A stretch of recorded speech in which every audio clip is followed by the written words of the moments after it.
Entonces el que piensa diferente lo expulsan. Entonces los líderes les da miedo perder su puesto porque son, como dice la Biblia, asalariados, les importa la paga, por temor o porque realmente ya están engañados. Entonces siguen enseñando lo que otros les enseñan. Entonces ese es el problema que tenemos con el liderazgo y nosotros nos exponemos precisamente a eso, a ser tratados como herejes, a ser llamados de cualquier manera ofensiva inclusive, porque al mismo Cristo le dijeron que tenía demonios. Entonces cuánto más a nosotros nos podrán decir y hacer lo mismo.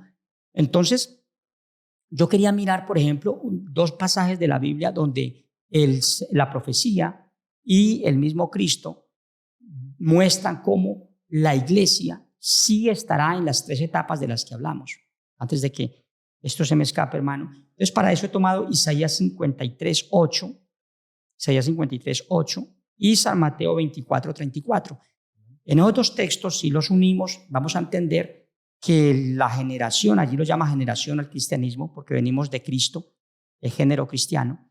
Mire, desde la profecía, en Isaías 53:8 dice: por cárcel y por juicio fue quitado, hablando del Mesías, y su generación, ¿quién la contará? Porque fue cortado de la tierra de los vivientes, y por la rebelión de mi pueblo fue herido. O sea, está hablando claramente del Mesías. Pero me llama la atención y resalto de este texto la palabra generación. Su generación, ¿quién la contará? Entonces, por eso, nosotros somos esa generación de Cristo. Se nos llama cristianos. Entonces, ¿quién la contará? O sea, que sea muy numerosa. Pero lo llama generación. Luego en el versículo de Mateo 24:34 dice: de cierto os digo, dice el mismo Cristo allí, que no pasará esta generación hasta que todo esto acontezca. ¿Qué quiere decir? Que la generación de la que habla Isaías, allí en la profecía, la generación del Mesías, Cristo la llama su generación, dice: de cierto les digo que no pasará esta generación. ¿Cuál generación? La de él, la de los descendientes de él por la fe en él. No pasará esta generación hasta que todo esto acontezca. ¿Eso qué quiere decir? Que la iglesia estaría presente durante todas las tres etapas de las que hemos hablado de Mateo 24. Del primer siglo, luego toda la etapa que se ha vivido desde el segundo siglo hasta ahora, hasta que empiece la gran tribulación, y luego la tercera etapa, que es la de la gran tribulación. Entonces, es muy importante saber que según el Cristo, Él dice que la iglesia sí estaría presente, porque dice: no pasará esta generación hasta que todo esto acontezca. ¿Pero qué dice el cristianismo? No, esa partecita si no la vamos a pasar, la gran tribulación si no la pasamos. Totalmente contrario a lo que dijo Cristo. ¿Sí? Que sí vamos a pasar por todo eso. Claro. Y Él preparó a los discípulos. Y cuando lo estaba preparando a ellos, no era solamente para que se prepararan ellos, sino para que esto quedara escrito para la generación de Él, que seguiríamos después, para prepararnos. Pero, hermano, yo sí estoy seguro que el liderazgo cristiano de la época actual ha sido engañado y está engañando al pueblo cristiano, diciéndoles que no tienen que preocuparse por el problema de la gran tribulación porque no se van no van a tener que pasarla. Pero eso no es cierto porque no hay un texto que diga claramente, como los que sí hemos mostrado nosotros, que no van a pasar la gran tribulación la iglesia. Ahora, yo digo, sería bueno que eso fuera como ellos lo dicen, porque pues de todas maneras sería una prueba menos para el cristianismo, esa gran tribulación. Porque eso pondrá a prueba realmente a los cristianos de verdad. Como pasó la situación en las persecuciones pasadas, cuando la iglesia primitiva, eso puso a prueba y eso hizo a la iglesia más fuerte y el cristianismo realmente se aferró a Dios de todo corazón.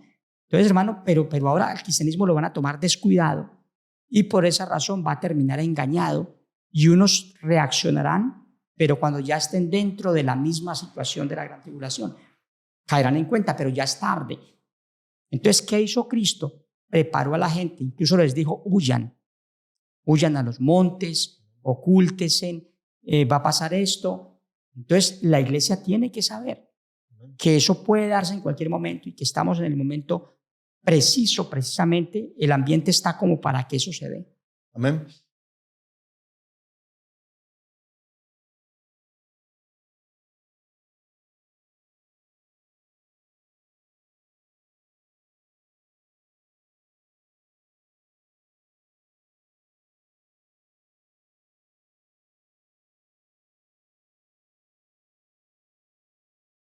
Y quisiera añadir, pastor, que va a ser totalmente imposible que aguantemos la gran tribulación si no estamos fuertes espiritualmente. Porque nosotros podemos decir, no, pues yo aguanto, yo soy capaz de aguantar, yo voy a dar la vida por el Señor. Pero si yo no llevaba una vida de relación real con el Padre, si yo no llevaba esa preparación espiritual, esa relación estrecha con el Padre, si yo no estaba fuerte espiritualmente junto al Padre, cerca de Él, si el Padre no moraba realmente en mí, yo no voy a ser capaz de aguantar y nadie va a ser capaz de aguantar la gran tribulación. Sí o sí, la única manera de poder aguantar esa tribulación va a ser teniendo una relación real con el Padre. Eso tiene que ponernos a pensar. Si estamos débiles espiritualmente, hay que saber que no hay ninguna posibilidad de aguantar la gran tribulación. No, ninguna. Ninguna. Por no estar preparados para La eso. única forma es estando realmente preparados espiritualmente. No hay otra forma. Y eso lo vemos claramente en la Biblia. El mismo apóstol Pedro, cuando no estaba preparado espiritualmente, negó a Cristo. Negó haberlo conocido. Sí. Le dio miedo morir. Pero cuando estuvo preparado espiritualmente, vemos que sin problema dio la vida por el Señor, porque estaba preparado espiritualmente. Eso quiere decir que a punta de fuerza de voluntad nuestra propia, no seremos capaces. Con nuestras fuerzas es totalmente imposible aguantar lo que viene. Sí. Yo creo que es que no hay fe. O sea, ellos no creen. El Señor hizo una pregunta clave y dijo, pero cuando venga el Hijo del Hombre, hallará fe en la tierra. Entonces, es una profecía, porque estaba diciendo era que la gente iba a ir perdiendo la fe.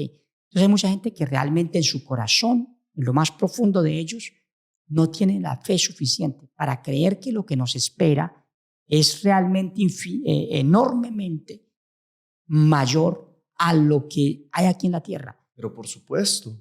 O sea, mucha gente, por ejemplo, ahorita puede codiciar un Lamborghini, un coche de alta gama, pero ¿en qué coche fue levantado Elías?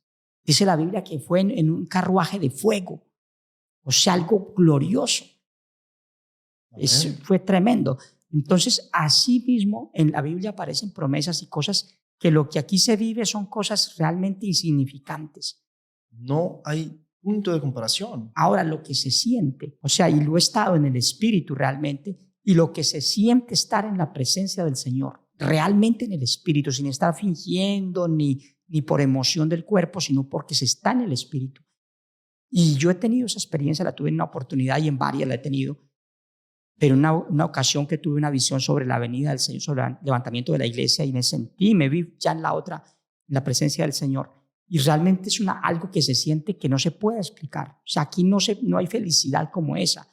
Porque los que ya tenemos experiencia en la tierra, que hemos estado bajo el efecto de alguna, qué sé yo, del alcohol o otras cosas, o hemos disfrutado de placeres de la tierra, ningún placer de la tierra es comparado en lo más mínimo con lo que se siente estar en la presencia del Señor de verdad.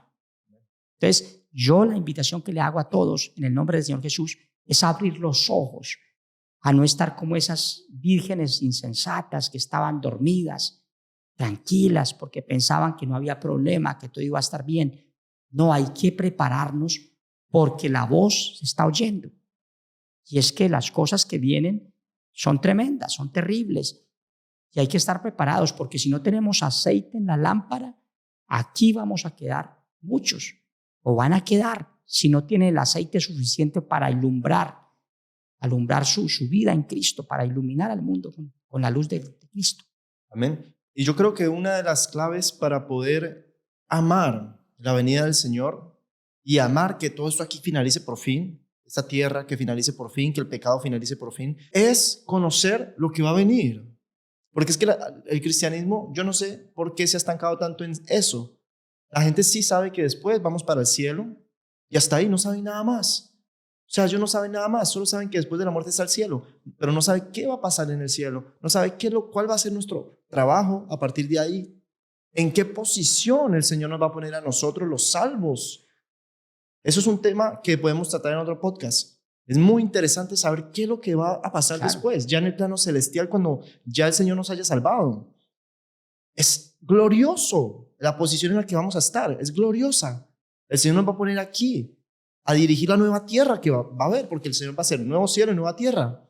una nueva generación de seres que nosotros vamos a Y gobernar. la posición que vamos a ocupar O sea, la posición que es nosotros muy alta. Dice la Biblia que hemos de juzgar a los ángeles. O sea, la posición tan gloriosa que los mártires y que todos nosotros, los salvos en ese momento, ocuparemos, no va a tener punto de comparación. Sí, porque hay gente que se imagina el cielo como algo aburrido, Exactamente. que es hacer palmas y cantar y decir Y estar allá todo el aleluya. tiempo y ya. Y claro, glorificar al Eterno será fenomenal. Claro. O sea, es un honor enorme. Claro. Pero la Biblia dice, sus obras con ellos continúan.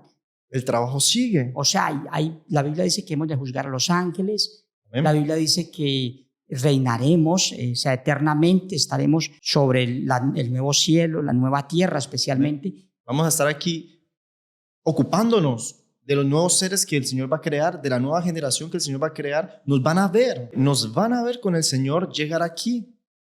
La nueva generación que el Señor va a crear, en la nueva tierra que el Señor va a crear, van a poder vernos.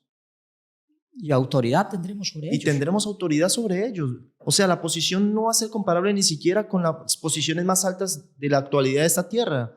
Vamos a ser más grandes que cualquier estrella de esta tierra, de esta generación. Cualquier estrella de Hollywood, cualquier presidente de las potencias actuales, no van a llegar ni a los talones. O sea, la posición que nosotros vamos a ocupar es demasiado gloriosa. Sí. Entonces, ¿cómo no amar la venida del Señor? ¿Cómo no amar que esto acabe ya y que seamos salvos? ¿No? Y que la contraparte, o sea, los que se pierden, como dice la Biblia, pero los cobardes, los incrédulos, los idólatras, fornicarios, etcétera, todas las personas que quisieron vivir en el mal, empezando por los cobardes, o sea, los que no van a estar preparados para enfrentarse a lo que viene, esos que en la gran tribulación van a echar hacia atrás o por estar engañados van a ceder a todo lo que va a ser ese plan del anticristo.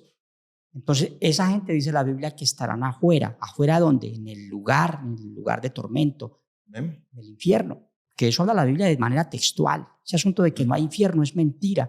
La Biblia dice que existe el infierno y que esa es la muerte segunda. Eso está en la palabra del Señor claramente.